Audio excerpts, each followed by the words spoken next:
I'm ready for a new life. I'm ready for new beginnings, new challenges. Anything new, I'm ready for it. And a lot of it has to do with balance.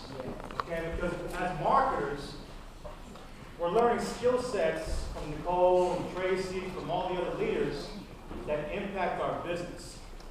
But this is a training that it can impact both. You guys understand where I'm going with this? Yes. Because this is the foundational piece to having peace of mind in your life.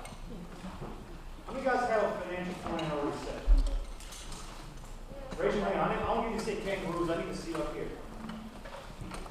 If your hand's not raised, it's okay. Don't beat yourself up. But this is to create awareness that each and every one of you guys are the CEO of your personal services corporation. If you don't operate in the sense of the CEO position, then what are you really operating from? See, many of you guys have a job, correct? Yes. So you guys operate technically with an employee mindset, correct? See, in the real world, they don't teach us financial one-on-one. They don't teach us all these other things in the real world. Yes or yes? Yes. They don't teach us this.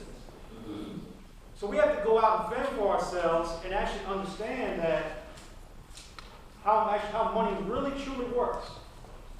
See, the financial institutions and the corporations, they want us to hear just a half of the truth. See, I'm here to give you the whole truth. Yeah. You guys want the whole truth? Yes. Nothing is what? Absolutely. Now, what I'm going to do is, I asked Tracy and Nicole to actually step in, because I'm going to do this a little bit of an interview style in the first portion of this training. Because obviously, they've got a platinum standing for where we want to go, right? Yes. And they've kind of gone through the ups and downs of really owning a home business enterprise. And so I want to kind of ask them to get step in and ask them a few questions. And we did this on a phone conference. How many guys attended the phone conversation? It was more like a telephonic webinar. You guys got a lot of value out of that? Yeah.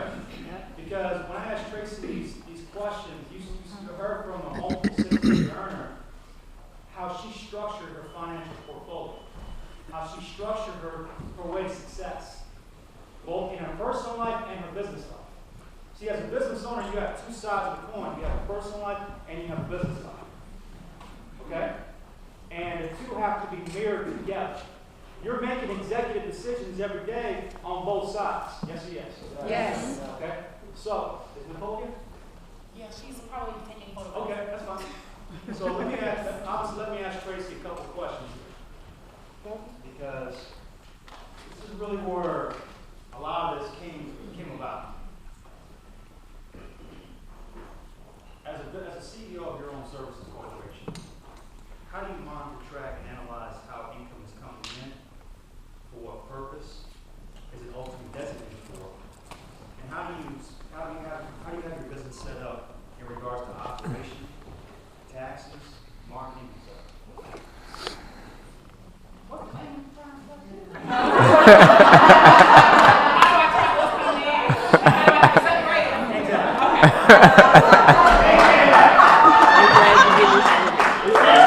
Yeah. All right, so for me, and it wasn't always this way, okay? Initially, when I first got started in my own business, which was not internet or network marketing, it was real estate, I had one account, which was a business account, right? Now, that account was separate from my personal account, things for the house, whatever. So I had one business account, and any transactions that we had, when we realized commissions from that, we would put them in that one business account, right? And then from that account, we would separate payroll and all this stuff, but I didn't have separate accounts. Everything came from that one account. And then what I realized is that as things needed to happen in terms of the business, we needed to purchase marketing materials, or we needed to hire people, or we needed to get business cards, or we needed to do whatever, I was pulling off from this one account, and mentally I was always like, I don't have enough of that. I don't have enough of that. I don't have enough of that, because I was trying to gauge what I thought I needed enough for, even though I really didn't know how much I needed for each particular thing. I just wanted to have a lot of money in the bank account. I wanted to see it there all the time.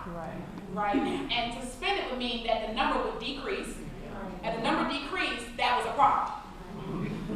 Right? I mean, that's to try to wrap it up. That was a problem. And that is the mindset that a lot of us have, is that we want so much money at a certain point that once we start to see it, we don't want it to go anywhere. So we're afraid to spend and we're afraid to allocate because that will make the whole number go down. Yeah.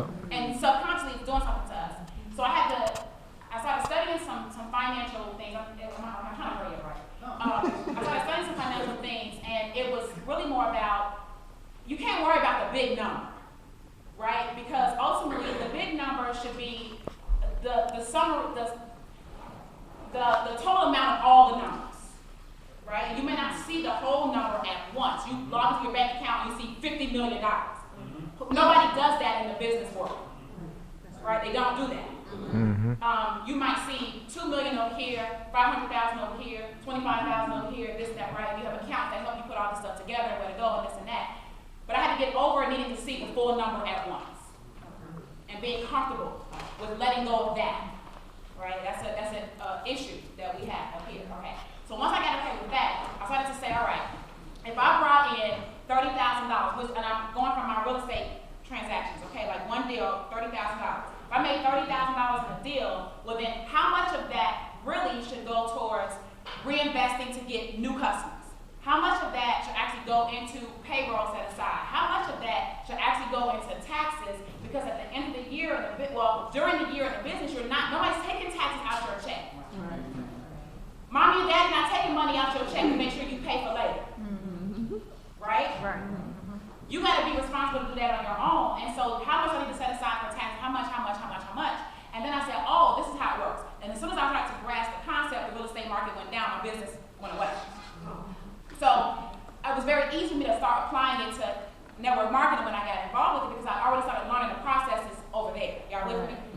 So I started running over there and I brought it up here. So now exactly how I have it is he asked me, where do I find all the money? I have an operating account. I have an operating account. And this operating account, it's like a fielding account. It's a catch-all account. Like if you have an email account that catches everything, right. It's an account that catches everything. So any deposits ever, when all my commissions and things like that, any affiliate programs I have, where I want them to send the money to is that account. Okay, that account. I'm not don't send some over here to PayPal, some over here to this account, some over here to this account. I have one account that all income goes into. For me, that's the operations account, right? Then from there, I can transfer money accordingly. As a CEO, I want my account to be able to tally up how much is in the operating account from deposits and tell me how much I deposited for January, right? And then I can say, all right, well, here's what I want to do. I want to take 20% of my income, we get paid weekly in Empower, right? So every week I'm doing this. Every week the money comes in, every week 20% goes to my marketing, and 20% for me goes into a savings, a business savings. I'm speaking to you from a business perspective. I'm not talking about personal yet. From a business perspective. So 20% goes into taxes, and 20% goes into savings. My goal is to leave 60% of my income in operations. Sorry, 40%. 40%. 40% I retain in operations. Why? Because I'm an operator. I got to pay $125 a month for my blog and my inner circle, don't I? Just like everybody else. I have to pay monthly for any programs that I'm buying. If I'm buying Aweber or whatever, I got to pay for that stuff. So I need 40% to retain into operations. 20% goes into marketing, 20% goes into business savings, 20-40, that leaves me with another 20 left, right? And then I do 20% here, 20% here, 40. I do 10, and I do 10. Now, this number, it can vary, okay? This number you have to play around with because you don't always know your tax liability. My recommendation is you give it your CPA and you do it quarterly so that they can adjust for what taxes need to be deposited for that quarter. Don't wait till the end of the year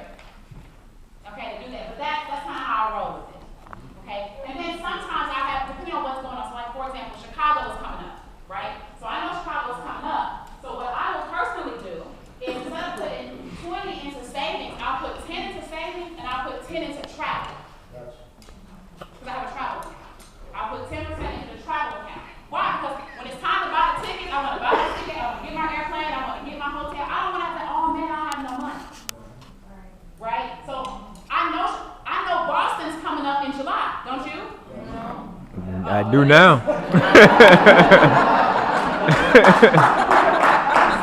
you already know that. I You do said now. we're gonna follow 8 core commitments and go to all events, and that means you need to already be preparing for the tickets. Yes. So depending on what's coming up, I might, sneak a little away from the savings to go into travel. Sometimes if I'm not really going anywhere, like I haven't been going anywhere this past, since, not anywhere from, Austin to Chicago, but going anywhere, so I can put 20 in here. Sometimes I'll take 20, another 10 up here and put them in the taxes. Because if I make more money in a month, my thing is, I probably need to put a little bit more away for taxes. But here's the thing, though, your balance amongst these. Okay, yeah, let me go that deep, but that's kind of how. So here's the thing, your balance amongst these accounts is relatively the same month after month. Yeah. See, and you have to change with times. But 40 always stays in operation. Now, that's a standard, okay? It's a standard that she set. Now, again, your business is different. Set your own particular standard, okay? But she has a system to where it's evenly balanced, and if she has to make tweaks, she can do it, but she has a system in place. Does that make sense? Yes. Okay? Nicole, I'd like to ask you the same question I asked Tracy. Oh, how do I pay myself? Okay. That's a great question. That's a great question. I do not pay myself out of that commission. Theoretically, I don't pay myself out of this 100% that's right here. I pay myself based on, I pay myself $2,000 a week. That's what I pay myself. I don't care if I make $67,000 in January or not, I pay myself $2,000 a week. Why? Because I learned a long time ago from 7 or 8 figure earners, you should be able to live with off of 50% of your income. So if you can't live off 50% of your income, you're still living check to check and you're in the rat race. So my goal is to make $100,000 in March. I'm still going to pay myself $8,000. You guys get what I'm saying? No matter how much I make, I set my salary at $2,000. So that means as much as I make, that's great, but as little as I make, I still got a commitment. Yep. And Tracy, what is that called? It's called distribution, correct? Yes.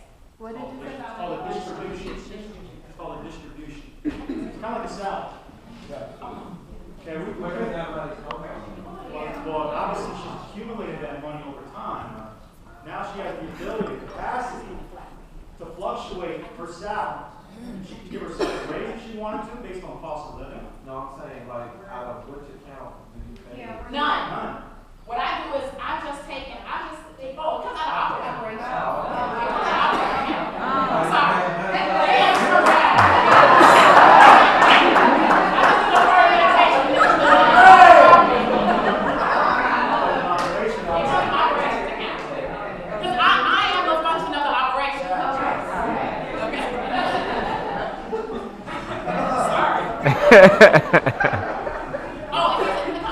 Okay, so the cost is different with it. Like I set a flat fee for myself, right? No matter what my commission is for that week, I pay myself $2,000 a week. Nicole pays herself on percentages. So if Nicole made $100,000 in March, she's gonna probably make more than what I would make because she's paying herself on percentages. Right.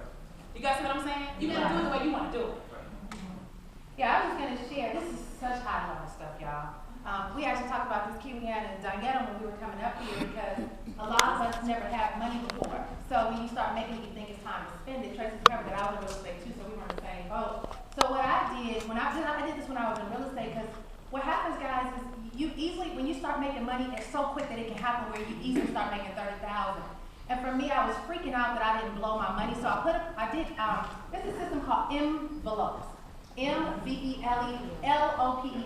M as in Mary? Yes. Huh? M as in Mary? M as in Mary, envelopes. V-E-L-O-P-E-S. This is how I learned the envelope concept. Well, Dave Ramsey does it too. So when you take financial peace, I did financial peace and Dave Ramsey teaches it as well. But envelopes, this was when in 2005 when I first started making $30,000, $40,000 a month. And I wanted to make sure that I didn't blow my money. So like she said, I learned how to percentage. So it was easy for me when I started making money here to do that. So how I have mine set up is I pay myself a commission. Whatever I earn 30% of that income. And then Tracy actually taught me how to do this. So I basically just duplicated what she did. But the way that mine is set up, I have, I think the only difference, hers is gifts. The only thing that's different, I don't have a gifts account, I have an outsourcing account. Because outsourcing is big to me. Like I was sharing with Diana and Kiwiana is that, guys, when you have money, you're basically spending your money for more success, right? It's a trade-off, okay? So that's why we're talking about the all-in concept. I was just telling Cheryl is you pay $25 so that you can learn how to make money $25 at a time. You pay $100 so you can learn how to make money $100 at a time. You pay $500 to learn how to make it $1,000 to make, and the master to get to the to 33,000. make money. So what's happening is a slow transition of your belief of what you can make, right? So when you get to a point where you're making a lot of money, Mark Robertson taught us, stop thinking like a six-figure earner and start thinking like a seven-figure earner. Okay. Seven-figure earners don't work for their money. Okay? They have other people working to build their businesses for them. They have people behind the scenes in operations doing. It's okay. No, please, this is good. No, this is good. This is good. So I have a marketing.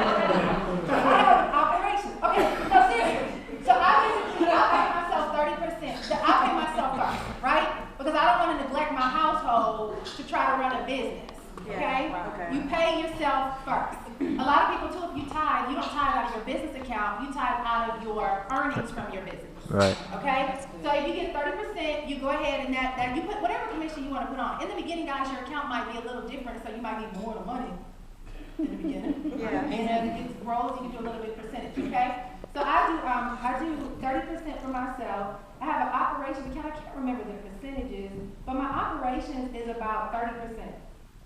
My taxes is 10%. My savings is, I think, 10%. My outsourcing is like 15%. I can't remember the numbers. I have an Excel spreadsheet where I already set it up and I pre-formatted it. So when if I make $1,000, it automatically divvies everything up. Nice. Right? So I don't have to think about it. And then I have a business spreadsheet, then I have a home spreadsheet. Because I do the same thing with my home account. You kind of, the way you do that, I'm not going to go there. There you go. No, this is good. Okay, I'm right. Thank you very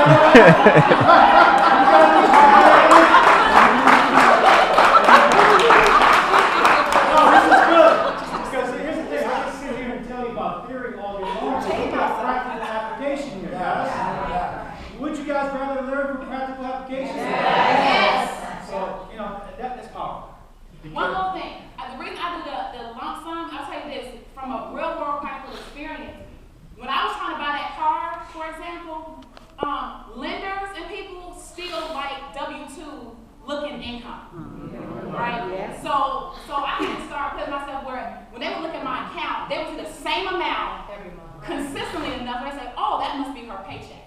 Right? Because if I change it too much, sometimes they're like, well, how do we know this? Now I need this document. I need this form. I need this form. I need a letter. I need this. So I just started making it real easy. Like, all right, how about this? This is what you're gonna see. Another question. At what point did you start paying yourself a distribution? Always. From the beginning? From the beginning of internet network marketing, yes. Okay. Real estate, no. Okay. Because I was trying to feed payroll. Okay. So I would pay the people before I would pay them. And I would say for me in the beginning, I took all of them. I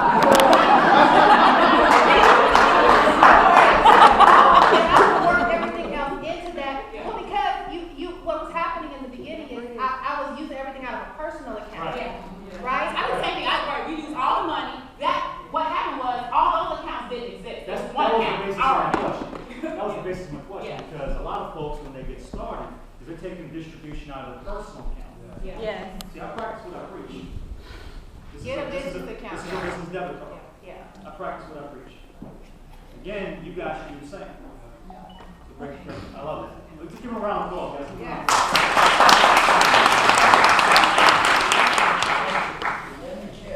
Is that like a fund budget? No. No. No. That's a gifting, yeah. So some people want to do tithing, some people want to give 10%, whatever you want to do, your That's a charity. specific designated account. Then where do you fit in the fund budget? That's your personal. That's the personal. This is your business This is the account. business side. If you take somebody to lunch or dinner, you can take that at the operation account.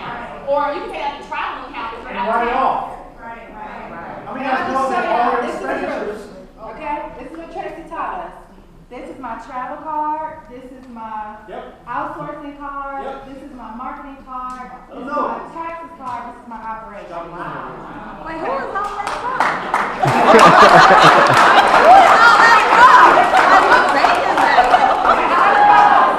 This is why it's important to be around. This is why it's important to be around leaders. Because me and Tracy were out to dinner, or we were out, we was in a 7-Eleven. This is in San Diego. And she pulls out her wallet, and I see all the same cards. I'm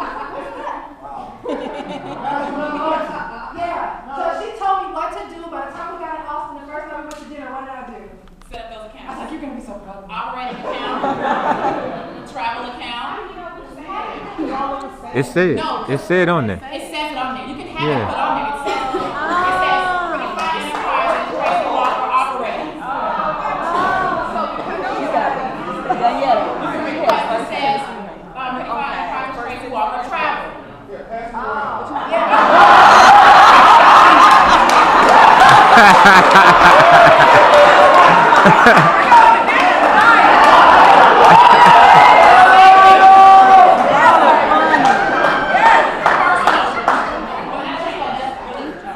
Yeah, these are all debit cards. Marketing. And what this does, guys, is it retains your spending. It helps you to modify so you don't go overboard, right? So like when I'm outsourcing, I can determine how much I need to pay somebody based on what's left in my budget for that month. And sometimes I go over, and I gotta pull from somewhere else though. You start switching stuff out to make sure you stay within budget. So this high level, Tracy Walker, 67 grand, Maserati money. Would you encourage us to start that now? Yes. Absolutely. Absolutely. Guys, here's the thing I want you guys to understand. Hold on, guys. I want you guys to understand that you guys need to develop the habits today. Yes. See, habits aren't developed tomorrow when you have 100 grand a month coming in. Right. They're developed today. And if you guys don't have the infrastructure in place, how can you handle the harvest? How can you handle the harvest? If you guys listen to my midday call on Wednesday, what is your relationship with money? Nothing. If your relationship with money is screwed up, guess what? It has a trickle-down effect to your personal relationship with a significant other, with a business partner. Everything else logistically related is screwed up because that's one of the most important relationships that you can have, is money. That's true. Indeed. Yeah. I want you guys to write this down here. This is more theory here, but I want to get the practical because I want you guys to understand the mindset of multiple six-figure earners. Obviously, again, we all strive to become where they're at. So you guys need to know how they operate to get to know where they're going or where they've been. Guys, this is called Parkinson's law. Parkinson's law, like a disease. It says expenditures rise to meet income. Guys, we don't solve problems just with income. We solve problems with self-discipline. Alicia, you need some paper? You need Parkinson's some law. paper and pen? It's basically expenditures rise to meet income. Now you guys don't know that your taxes, obviously, as you make more money, rise proportionally, correct? Right? So it's not a matter of income rising; it's a matter of self-discipline rising. Yeah, a lot Why of do you notes think in there. Robert You Kiyosaki find the pays page, where a you very find the minimal page. amount in marginal tax? You guys understand that? It's because he set up a system, kind of like how they've done, to pay the most minimal tax. Guys, you understand that a W-2 employee will pay way more in taxes than a 1099. Why? Because we can deduct everything. That's why entrepreneurship is the most best kept secret out there.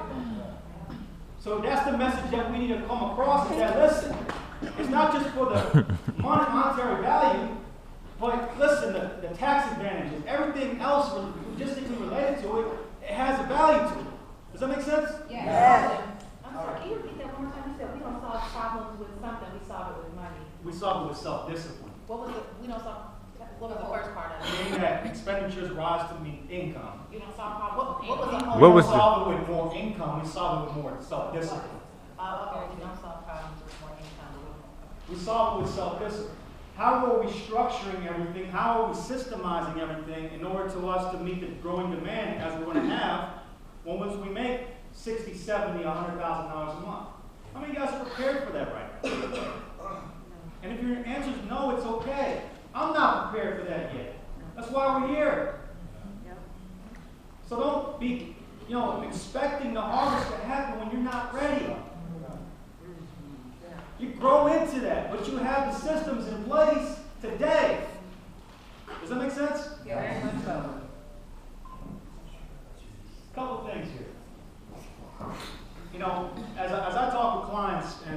I've been a veteran of this industry 13 years. I see a lot of clients that have what they call the junk drawer syndrome, meaning that they're scattered. They have, and this is more talking on the personal finance side. We're going to switch the pendulum over here. They have their car insurance. You guys have car insurance, homeowners insurance, life insurance, Yeah. savings accounts, 401ks, Yeah. IRAs, Yeah. mutual funds, real estate, all this stuff, right? And just think about the picture of a junk drawer. What does a junk drawer look like? Messy, right? There's no coordination to it. That's exactly what they're sharing with you, is that they coordinated everything logistically related to their business. Now you see why there's multiple six-figure earners, mindset-wise. Because it takes that mindset in order to reap the harvest. Yes, ma'am.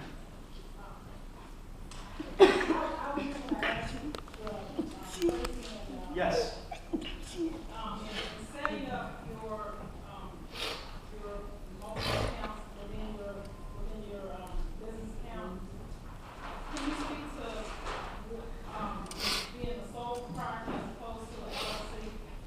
Great question. You know what, I would. Because that's something that you taught me. I don't think you realized that you did.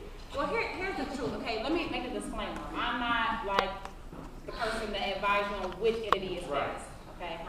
I will tell you that from a tax perspective, let's say you're a single member LLC, like me. I'm a single member. I'm the only operator, manager. I learned from you. You taught me. That's the same thing as a sole proprietorship, Yep. except you just have more tax shelter. Exactly. That's it. It So, protects your personal income. I was gonna say it protects you from if they sue. Yeah. It protects your income. yeah. Let me ask you guys this. If somebody sued you, would they rather sue the business or the personal account? Thank you. Now you asked about setting up the accounts. The accounts have nothing to do with my entity. The entity is about what I have set up with the state. And all the business account is going to do is open up the entity I tell them. So if I say, look, here's the tax ID number for Pretty Fly Enterprises LLC, they'll open it up in Pretty Fly Enterprises LLC. Before I was Pretty Fly Enterprises LLC, it was Walker Enterprises, which was a sole proprietorship. I had a bank account in that because I just had a tax ID. You can get a tax ID number in 5 seconds. Like you go to the bank account tonight, literally. You know what I'm saying? So just get into whatever your business name is in, and then let them know going in that you've got multiple accounts that you want tied to this one tax ID number, or you want them named different things because you plan on segmenting your funds. I guess I was asking, make sure I ask the question, like I said, because you taught me, I don't know what you said, but Willie, I don't need the we're making the transition now. A lot of us deal out our personal money. Yeah. Right. And I went ahead and set up an LLC, even though I'm playing with the money, I mean, putting the money back and forth, I have that LLC there to protect my personal income, and a lot of people don't do that. Well, protect your personal income or your business income. Business income. Yeah. Your business income. That's your personal. Now the thing is, if let's say you're borrowing money from yourself. Let's say everybody works a job, and right now you're making more money on your job for marketing than you are in your business. You need to make a loan to your business. Your business pays for that. Right, so it's okay to take the money from your personal account and loan it to your business in order to buy your marketing, but it needs to be noted that that's a liability on the business. That's going to help you in taxes because now your business owes somebody money. Just happens to be you. It's okay, so that's different than co-mingling. No, funds. never told me. Oh, I'm sorry, we just taking it. No, that's okay. I did want to add one more point to this. Because a lot of times you guys might look and think, oh, y'all got it all together. It's no sacrifice for you. The difference is our sacrifices are so much bigger, right? So while you guys might be trying to figure out how to come up with $3,500, there's things that we have come across our lap that might be $10,000. So we are still investing. So sometimes it's not always structured this way. Sometimes you're pulling all of those resources together to make that big investment because you know it's going to take your business to the next level. And so while people are sitting there talking about, well, I'm struggling, I don't have $100, well, I might need 10 grand and only have 6 in my account. What did I say? Expenditures rise with income. Okay? It's not the more problems you get because that's a negative connotation, but obviously you guys are going to understand that as you grow $100,000 in income, you're going to have more responsibility. So what are you doing to take care of it? I want you you guys to write these down because these I learned through a book. And I want you guys to write the name of the book down. So this is a resource tool that I've been using specifically to advise my clients. For really the last 5 years, I've been using this technique or process. And the name of the book is called Lifetime Economic Acceleration Process, or LEAP, stand for short. Can you say that again? Lifetime Economic Acceleration Process, or LEAP. For what? Or leave. Or leave. Oh, I'm sorry. That's a book. Yeah. Book. Guys, if you go to, hold on. You guys go to LEAP, L-E-A-P, systems with an S.com. There's a store on there. Go ahead and order your book. I'm telling you, this book right here will change the way you think about personal finance. Because it has a lot of the principles that we touch on with relation to attraction of money. You see, in financial planning, they teach us to hoard our money. I want you guys to understand this because it's critical. How many guys have a 401k? How many guys have ever been taught to put in the maximum in your 401k? To a lot of people, they've been bamboozled. Yep.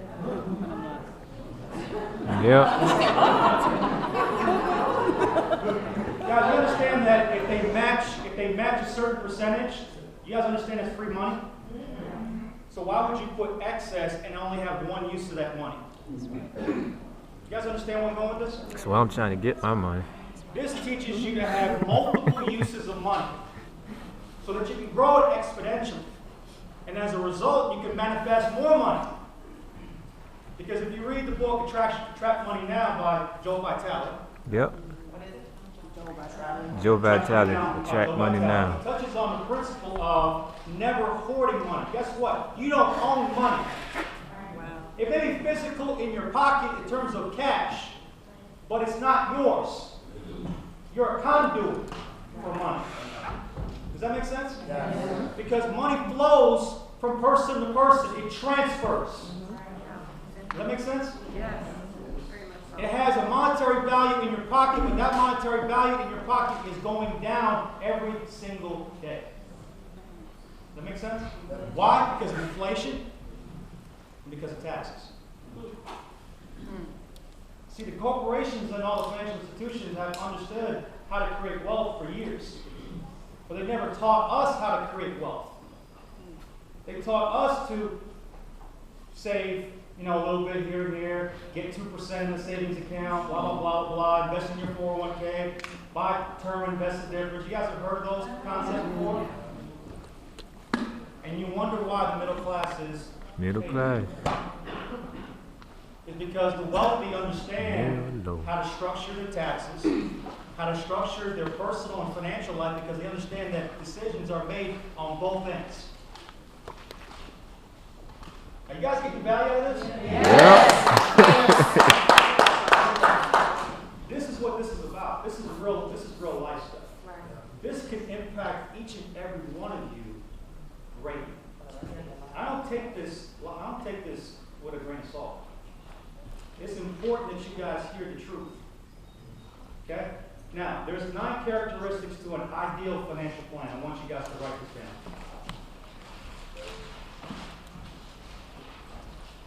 Now, when you structure your financial plan, it should have, ideally, should have 9 of these characteristics. Now, in your own financial planning, you should measure how you look at it. And number 1 is, does your plan have a guaranteed systematic flow of money into your financial life? Is there constant inflow of money coming into your financial life? That's the first one. The second is there a guaranteed return on the money? Is there a specific guaranteed rate of return on that money? See, a lot of us invest in volatile elements or instruments. And there's nothing wrong with that if you have balance. Like real estate. Real estate's volatile. Investments like stocks and mutual funds and things of that nature are all volatile. Right? But to what degree from the volatility is how you have it balanced. You guys understand where I'm going with this? Number 3 is availability of the money whenever needed or wanted. You need to have liquidity in your portfolio. Mm-hmm. There's an account that I want you guys to set up. It's called the Wealth Coordination Account, or AKA the Freedom Account. And it's ideally a savings account. Doesn't have to be an interest-bearing account. It could be a savings account. That you put in at least 10 to 15% of your personal income into that account. After all the other stuff has been calculated. And it's called a Wealth Coordination Account, or Freedom Account. See, the problem is that it's not from a lack of savings, it's the lack of discipline due. You see, we as a society have never been taught how to save money systematically. We've always been taught to buy on credit cards or take out a loan or whatever the case may be. You guys understand that we are probably the most heavily in debt that we've ever been as a society. And most of it is consumer debt. Credit cards. And I'm transparent to say enough that it had been me. We want to keep it real in here. That's me. I made some bad decisions 4 or 5 years ago that I'm still paying for. And I'm not ashamed to say it. See, the first step to getting better is transparency. Yes. And if you're not transparent with yourself financially, you'll never get better. So understand that I'm coming to you, coming clean and say, yes, that's been me. Dave Ramsey was bankrupt. That's right. These are multiple 6, 7, 7-figure earners, multimillionaires. Bankrupt. But they garner the discipline necessary to keep it moving. And that's what I'm teaching and empowering you guys to do, is have the self-discipline to do the things that they share with you today. Because we want to get to where they're going, or where they are right now, or where they're going ultimately. Okay? Go. Yeah, let me finish up this point. We want to pay minimum taxes on the accumulation of our money. Okay? 4. Yes. Oh, okay. Good. Okay. 4. We want to pay minimum taxes. We also want to pay minimum taxes on the distribution of that money. Pay minimum taxes on income? On the accumulation and the distribution. 4 is accumulation, 5 is distribution. 6 is the ease of distribution. Wait. 5 was the 4 is distribution. accumulation, Oh, okay. 5 is distribution. The ease of distribution of money. Am I free to go? Yes. 6 is the ease of distribution. How easy it is to distribute money throughout your portfolio. Can I maneuver from one account to another account without having to pay the king's ransom for taxes and things of that nature? Contingencies from interruption. Here's the thing. How many people are married here? How many people have life insurance? I'm going to teach you guys one concept of life insurance. It's called economic life value. It says you have an economic worth to your significant other. See, the institutions ask you how much do you need. Ever heard that? How much do you need in life insurance? No, that's a BS question to me. It's how much would you want if it was available to you? And if you could get it, ideally, without having to spend a dime in discretionary income, would you want it? And the answer is yes. Obviously, if we have enough resources, we can reposition assets accordingly to acquire the new coverage. But what that does is it provides us with creditor protection, lawsuit protection, a safe haven for taxes. It also allows us to use that money as collateral. We could take that money and reinvest it in other business ventures if we so choose. And we could become our own bank. You guys ever heard that concept? Yeah. Private banking? Well, yeah. That's exactly what we're talking about. He's using permanent life insurance. See, this is next level stuff. Is that whole life? Yes. Ideally. Okay? Yeah, so contingencies for death. Obviously, disability, our goal is to have enough residual income that supersedes our residual bills. Over time, we have enough residual income that even if we were disabled, it would still come into us. So technically that is our disability fund. Emergencies, things of that nature. Unforeseen circumstances. Number 8 is minimize the potential loss of money. Say that again? Contingencies for interruption for the plan. 8 is minimize the potential loss of money. See, a lot of us have money in 401k accounts. I'll give you an example. You guys remember Enron? You guys remember companies like that? Yep. They had people invest 100% in company stock. I knew a guy, not knew a guy personally, but I knew of a story. The man had $750,000 in his retirement account. In 2 years, it completely got destroyed. Because guess what? The company went down. So you never put your eggs in one basket. Ever.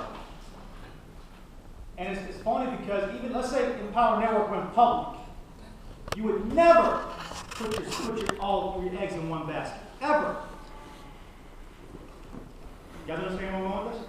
Yeah. Learn from the mistakes of people in the past so that you'll never repeat the same mistake in the future. And then total flexibility, how to change the plan. You have to have total flexibility like they have.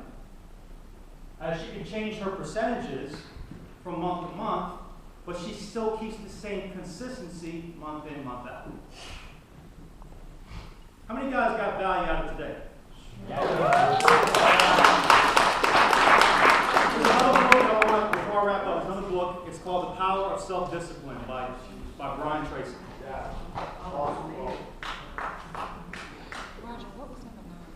I'll give it to you later. Okay. So you guys enjoyed it? Yeah! Let me introduce Shalon first. I love What was number 9? So I have a lot of I got respect for total this young lady. flexibility in your finances. She's going to provide our next Oh yeah, that slide. was the last one. She's one of my best friends, one of my sisters for life. I love her to life. And so you guys, stand your feet. Stand your feet. Welcome Shalon to go into the family.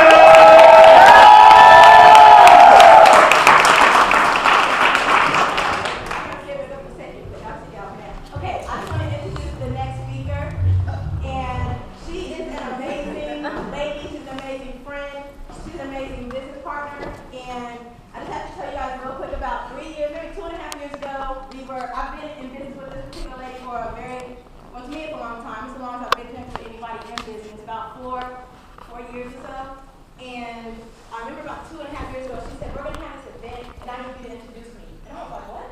Like, no, I'm not doing that. I'm a different person then, you know. That person's not saying anything for you. Praise God. So I went home and I got some notes from her about her history. I went home, I wrote down this introduction, y'all. I studied it, I memorized it. I called my dad, like, let me say it for you. You know, I called my mom, let me say it for you. I got up in front of the whole 4 or 5 people that came to our event that we invited 120 people to. And then I said to her, I said like maybe 5 words, you know. And so today I came to Chris like, look, who's introducing you? I'm doing it. You know. This woman has changed my life. She's changed the life of my children. She's changed the life of my grandchildren. She's changed the life of children and generations to come into my bloodline that I won't even get the opportunity to physically see on this earth. All because had the opportunity to listen to her, had the opportunity to take the looks she gives me.